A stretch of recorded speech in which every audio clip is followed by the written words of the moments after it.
Terima kasih, Pak Ketua. Assalamualaikum warahmatullahi wabarakatuh.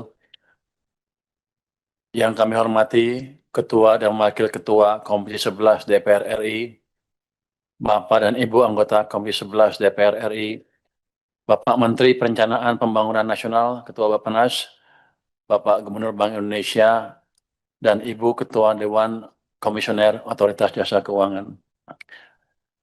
Pada kesempatan yang baik ini, mari kita panjatkan puji syukur kepada Allah Subhanahu wa Ta'ala atas limpahan rahmat dan karunia-Nya. Kita semua diberikan kesehatan dan kesempatan untuk dapat hadir dalam rapat kerja pada pagi hari ini. Kami menyampaikan apresiasi setinggi-tingginya kepada pimpinan dan anggota Komisi 11 DPR pada rapat kerja membahas kerangka ekonomi makro dan pokok-pokok kebijakan fiskal tahun 2027. Pada kesempatan yang baik ini, izinkan kami menyampaikan paparan yang terdiri dari dua building block sebagai berikut. Yang pertama adalah perkembangan perekonomian terkini, dan yang kedua, strategi ekonomi dan fiskal tahun 2027.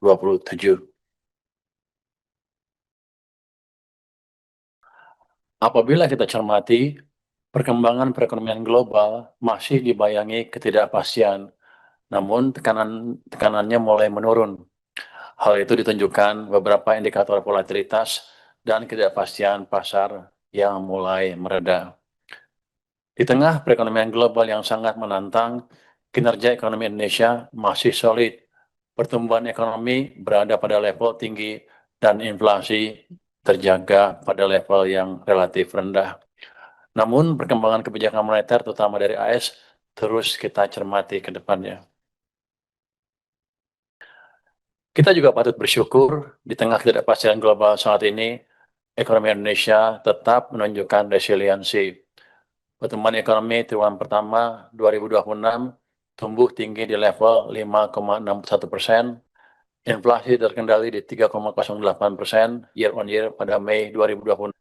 Sementara itu neraca perdagangan surplus standar kecukupan internasional yang hanya 3 bulan impor.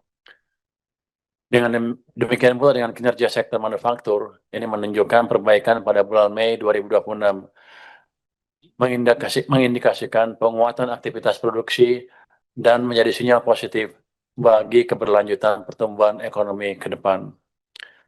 Memasuki triwulan kedua, dinamika ekonomi domestik terus menunjukkan tren yang membaik. Konsumen masih optimis untuk terus melakukan konsumsi, tercermin dari aktivitas belanja dalam Mandiri Spending Index dan indeks keyakinan konsumen dari Bank Indonesia. Aktivitas ekonomi tumbuh positif yang terefleksi pada penjualan mobil, motor, listrik, maupun semen yang mengalami peningkatan cukup signifikan. Sementara itu, kinerja manufaktur juga kembali ekspansif setelah sempat mengalami tekanan pada bulan April lalu.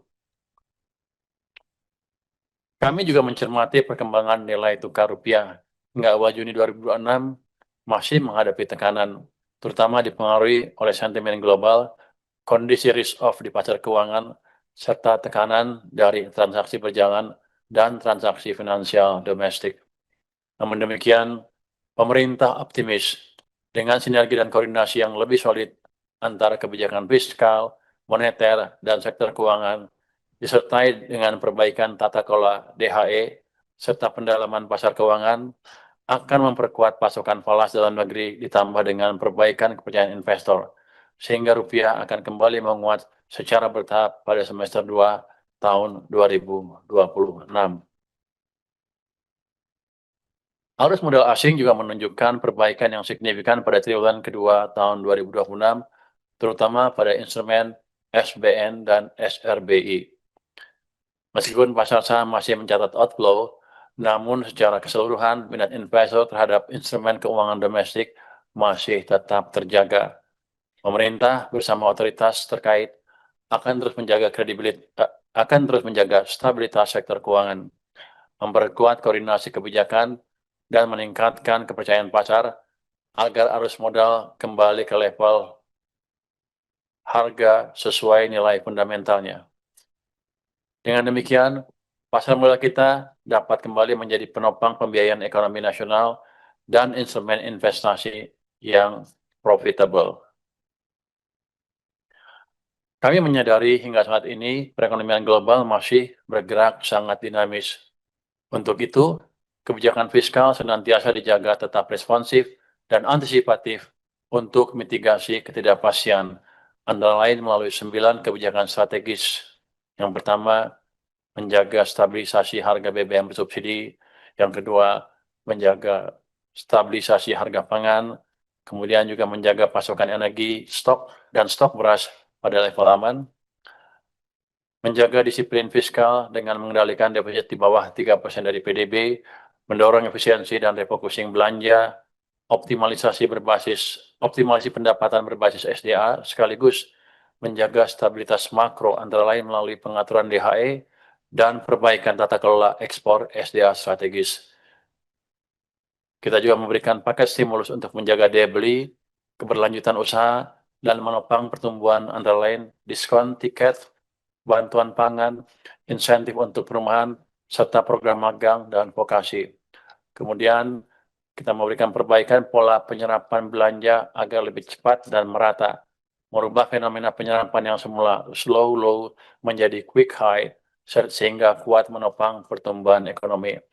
Dan yang ke-9 adalah kita memperkuat sinergi dan kolaborasi kebijakan fiskal dan moneter untuk menjaga stabilitas dan mendorong pertumbuhan ekonomi. Kuatnya fundamental ekonomi domestik dan didukung kebijakan yang semakin solid menjadi landasan yang kokoh untuk menyongsong dinamika tahun 2027. Pimpinan dan Bapak Ibu anggota Komisi 11 yang kami hormati, pembangunan yang telah ditetapkan.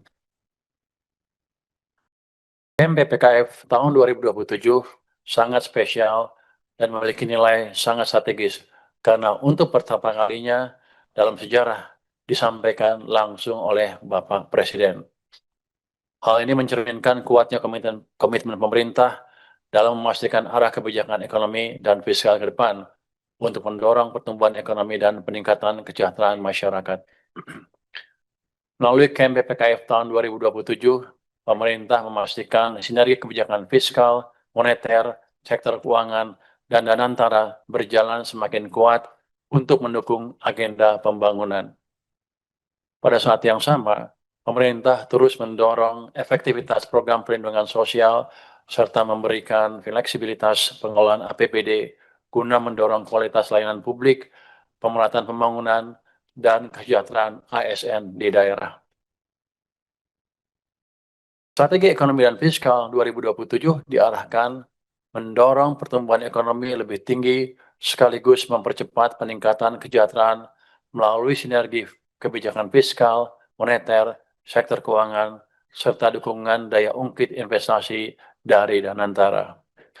Pemerintah menempatkan APBN sebagai katalis pembangunan, fokus pada pembiayaan kebutuhan publik, serta akselerasi pertumbuhan ekonomi dan peningkatan kesejahteraan. Danantara diarahkan untuk akselerasi investasi pada sektor strategis untuk mendorong transformasi ekonomi. Sementara itu, kebijakan moneter dan sektor keuangan diarahkan untuk menjaga stabilitas sekaligus menopang pertumbuhan melalui ketersediaan likuiditas yang memadai dengan cost of fund yang kompetitif sehingga transmisi pada aktivitas sektor real yang lebih kuat. Melalui strategi pro-growth, pro-welfare, pemerintah menargetkan pertumbuhan ekonomi yang lebih tinggi sekaligus percepatan perbaikan kesejahteraan. Penguatan sinergi tersebut diharapkan mampu mendorong pertumbuhan ekonomi tahun 2027 pada kisaran 5,8 sampai dengan 6,5% dengan trajektori menuju 8% pada tahun 2029. Pencapaian ini harus ditopang oleh akselerasi investasi yang sangat kuat, yakni pada kisaran 6,5% sampai dengan 7,5%, terutama pada sektor-sektor yang bernilai tambah tinggi. Pemerintah juga akan terus mengoptimalkan langkah-langkah debottlenecking dan deregulasi guna memperbaiki iklim investasi dalam negeri secara menyeluruh. Upaya tersebut diarahkan antara lain pada penyederhanaan proses perizinan, penguatan kepastian hukum, serta peningkatan koordinasi lintas sektor dan lembaga, sehingga berbagai hambatan struktural yang selama ini menghambat realisasi investasi dapat dihilangkan. Untuk mendukung pertumbuhan tinggi tersebut, inflasi akan dikendalikan pada rentang 1,5% hingga 3,5%. Upaya untuk mengendalikan inflasi tersebut dilakukan melalui sinergi kebijakan fiskal dan moneter untuk menjaga pasokan dan stabilitas harga komoditas, terutama pangan dan energi. Pemerintah juga terus mengantisipasi risiko imported inflation melalui koordinasi dengan bank sentral. Di samping itu, sinergi dan koordinasi pemerintah pusat dan daerah dengan otoritas moneter melalui tim pengendalian inflasi pusat dan daerah terus diperkuat untuk memastikan efektivitas pengendalian inflasi. Koordinasi antara kebijakan fiskal dan moneter terus diperkuat untuk memastikan kebijakan fiskal dan moneter berjalan selaras tanpa menimbulkan crowding out effect, sehingga stabilitas ekonomi dan pasar keuangan dapat dijaga untuk turut menopang pertumbuhan ekonomi, untuk turut menopang pertumbuhan ekonomi. Situasi global juga diperkirakan semakin membaik. Sejalan dengan hal tersebut, suku bunga surat berharga negara tenor 10 tahun terkendali pada kisaran 6,5% sampai dengan 7,3%. Di tengah tekanan terhadap nilai tukar rupiah, pemerintah terus memperkuat koordinasi antara kebijakan fiskal dan moneter untuk menjaga stabilitas sekaligus memelihara momentum pertumbuhan, sehingga diharapkan dapat meningkatkan market confidence sehingga akan memperkuat pasokan falas domestik, termasuk melalui kebijakan devisa hasil ekspor yang baru saja direvisi. Di tahun 2027, konflik geopolitik terutama Iran dan AS dan Israel diperkirakan semakin mereda dan pertumbuhan ekonomi global diperkirakan akan membaik. Dengan berbagai pertimbangan tersebut, pemerintah memperkirakan rupiah di tahun 2027 terjaga stabil pada kisaran 16.800 hingga 17.500 rupiah per dolar Amerika Serikat. Dengan strategi ekonomi yang tepat dan kebijakan fiskal yang prudent dan sustainable, pemerintah optimis perekonomian Indonesia pada tahun 2027 dapat tumbuh kuat dalam kisaran 5,8% hingga 6,5%. Ini menjadi fondasi yang kuat untuk menuju pertumbuhan 8% dalam jangka menengah. Sementara itu, inflasi terkendali pada kisaran 1,5 hingga 3,5%. Dengan stabilitas ekonomi dan sektor keuangan yang terjaga dengan baik, suku bunga SBN tenor 10 tahun diperkirakan akan berada pada kisaran 6,5% hingga 7,3%. Kepercayaan investor global yang terjaga akan mendorong peningkatan capital inflow yang berkontribusi positif terhadap stabilitas nilai tukar rupiah terhadap dolar AS yang diperkirakan stabil pada rentang 16.800 hingga 17.500 rupiah per dolar Amerika Serikat. Demikian untuk asumsi dasar yang akan dibahas secara detail di Komisi 11 peserta panja. Namun, sebagai gambaran, kami ingin sedikit menyampaikan asumsi ICP dan lifting yang nanti akan dibahas di Komisi 12 dengan kementerian lembaga terkait. Dengan mempertimbangkan ketidakpastian global yang masih tinggi, khususnya di kawasan Timur Tengah dan tekanan ekonomi aktivitas ekonomi global, rentang ICP diperkirakan sebesar 70 US dollar sampai dengan 95 US dollar per barrel.